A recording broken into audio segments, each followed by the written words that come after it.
Inilah HP budget terbaru Nothing Phone yang punya desain menarik banget. Tapi apa bener cuma jualan desain doang? Terus performance-nya, kamera, OS, dan spek lainnya memble gitu? Yuk kita bahas. Iya, banyak banget yang gue dapet. Karena Singapura adalah salah satu negara yang launching HP ini duluan. Dan 100 orang pertama dapat hadiah bejibun gini. Sekilas aja ya, di sini ada tas tote bag, smartwatch dari CMF, yaitu sub-brandnya Nothing, screen protector, HP-nya, case, strap buat jam kali ya. Terus pouch yang di dalamnya ada tali-talian. Cuma yang kita unboxing case sama HP-nya aja ya, yang punya box catchy banget. Ada matanya di depan, dan udah disiapin bukaan warna merah gini. Yang sekali sobek, udah nggak bisa balik lagi ke kondisi awal. Tapi jujur, ini masih mending ya dibanding Nothing Phone 1 sama 2 yang bagian sobeknya agak tengah gitu. Jadi kebelah dua, parah dah. Habis itu ada box lagi di dalamnya yang bertekstur garis-garis, menyerupai bagian belakang HP-nya dengan dua mata tadi. Terus cara bukanya juga cukup unik ya, kayak buku dari samping gitu. Dan ada tulisan-tulisan Inggris di sini. Nggak bisa bahasa Inggris. Lanjut ada HP-nya, terus di dalam ada kabel chargeran Type-C to Type-C yang transparan di bagian kepala. Dan terakhir SIM ejector yang transparan juga tuh. Ada yang kurang? Chargernya. Langsung aja kita nyalain dan disambut sama tulisan Nothing. Terus ada progress bar bulat-bulat merah gitu. Setup-setup kayak biasa dan regi sidik jari. Oh ya, OS-nya itu Nothing OS 2.5 ya, berbasis Android 14. Dan yang menarik di sini, kita ditanyain mau pakai tema Nothing atau Android biasa. Ya jelas Nothing dong. Dan ini dia default home screen-nya guys. App-appnya sih minim banget, nggak ada bloatware yang aneh-aneh. Kebanyakan app-app Google semua sih di sini. Terus kalau gua cek storage-nya pun cuma kemakan 15 GB ya. Dan langsung diminta update software sekitar 300-an mega. Buat detail Nothing OS ini bakal gua jabarin satu topik sendiri di belakang. Serius, kalian jangan kelewatan. Karena ini salah satu yang bikin gue impress sama HP ini ya, yaitu softwarenya. Lanjut buat casing. Transparan yang ada tulisan The 100 Singapore. Yang menarik di sini karena backnya HP itu transparan, pas dipakein casingnya jadi nyaru ya, nggak berasa kayak pakai case gitu. Impresi awal gue tentang HP ini, ciri khas HP Nothing-nya masih dapat banget. Back transparan dengan lampu joget-jogetnya. Cuma ya kali ini emang sengaja dibikin lebih catchy ya, dengan bulatan gede yang di dalamnya ada dua lensa kamera. Habis itu di bawahnya ada lekukan-lekukan gitu yang kalau dilihat secara keseluruhan ada yang bilang mirip hidung.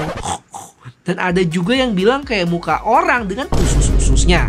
Terus di sini kita juga bisa lihat baut-baut gitu, plus ada kotak merah di kanan yang kayaknya nggak ada gunanya sih, tapi jadi kelihatan keren aja menonjol sendiri. Lanjut ke bagian depan yang punya bezel, dibilang tipis banget enggak, dibilang tipis aja iya sih. Dan yang bikin happy adalah dia cukup simetris ya di keempat sisinya.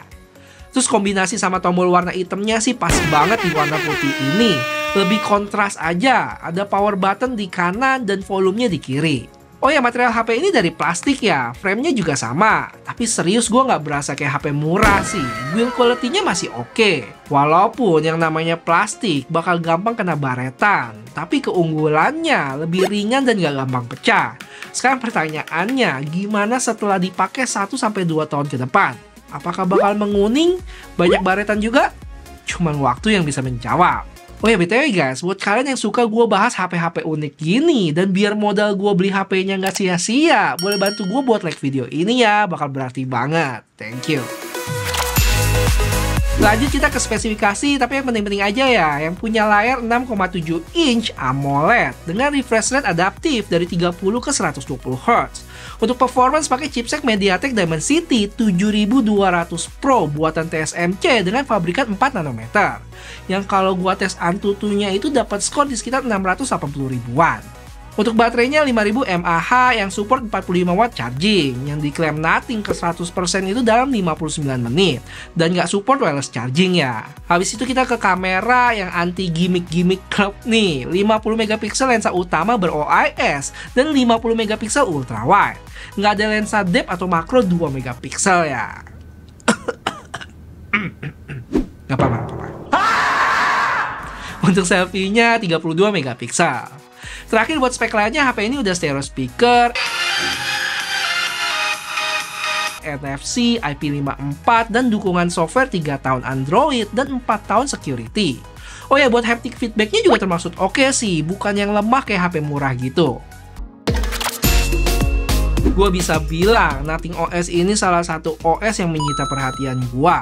Unik banget. Mulai dari folder yang punya beberapa pilihan bentuk. Favorit gue sih yang bulat ini ya. Dan tiap-tiap icon kecil di sana bisa langsung buka app-nya kalau dipencet. Kalau yang tengah gini baru buka foldernya. Dan lihat deh, animasinya keren banget. Habis itu tiap ikonnya pun bisa digedein ya. Bisa dilakuin buat app favorit kalian. Belum lagi saat tap AOD, ada animasi juga yang ngikutin sentuhan kita dari mana. Kalau pencet power button pun bakal mulai dari sana. Terakhir, animasi kecil kayak back gesture pun gak kelewat sama mereka. Ada icon titik-titik panah gitu bakal nongol. Dan itu baru animasi, belum lagi widgetnya, yang mana beberapa diantaranya khusus dibikin Nothing nih. Misalnya ada tanggal beserta cuaca, jam, terus bisa taruh foto juga. Yang mana bisa dijadiin hitam putih ya, yang mendukung tema si Nothing ini. Dikombinasiin gitu jadi unyu-unyu gak sih? Terus di samping sini ada total langkah kita sama screen time. Maksudnya kita pakai HP-nya udah berapa lama tuh. Oh ya, voice recordingnya pun juga otomatis bisa langsung rekam ya, bukannya harus buka app terpisah. Dan widget-widget ini nggak cuma di home screen, tapi di lock screen juga bisa kita atur. Di sini dijatahin nih, ada 8 slot dan ada banyak pilihannya. Biasa gue sih set kompas sama shortcut ke center. Bener-bener bikin jadi menarik sih. Cuma kalau emang kalian nggak suka tema yang kayak gini, bisa diubah jadi standar berwarna gitu ya. Misalnya ikonnya pakai yang default, terus wallpapernya juga diubah. Kalau nggak ada ide mau pakai wallpaper apa, bisa serahin ke AI ya, yang bantu generate wallpapernya di sini. Kita tinggal kombinasiin aja. Tapi ada juga sih yang gua nggak demen dari temanya nih, yaitu sekali kedapatan icon yang nggak support, bakal gatel banget. Misalnya Antutu. Tapi oke lah, kalau ini masih nggak apa-apa, karena jarang yang pakai. Tapi kayak misalnya Mobile Legends, yang agak sayang juga ya kalau masih berwarna. Selebihnya kayak Grab, IG, WhatsApp, dan lainnya masih sesuai. Overall, UI-nya sih bener-bener manjain kita banget. Dan buat pamer sih bakal sukses ya. Apalagi buat AOD-nya. Terakhir nih, serius. Jadi dari lock screen yang ada, saat pindah ke AOD, bakal dibikin jadi garis simple gitu. Yang mana kalau kita lihat secara keseluruhan, jadi nyatu sama warna frame-nya nggak sih? Keren ya. Terus ngomongin Nothing Phone pasti nggak lepas dari Glip Light-nya, atau biar gampang kita sebut lampu joget-joget. Jadi di Nothing Phone 2A ini ada 3 ya, di bagian bawah buat notification, di kanan itu essential notification. Maksudnya notif buat app tertentu yang bisa kita atur. Contoh, Instagram itu saat gua set ada DM bakal nongol ke essential notification-nya. Atau misalnya buat WhatsApp untuk kontak atau grup tertentu juga bisa.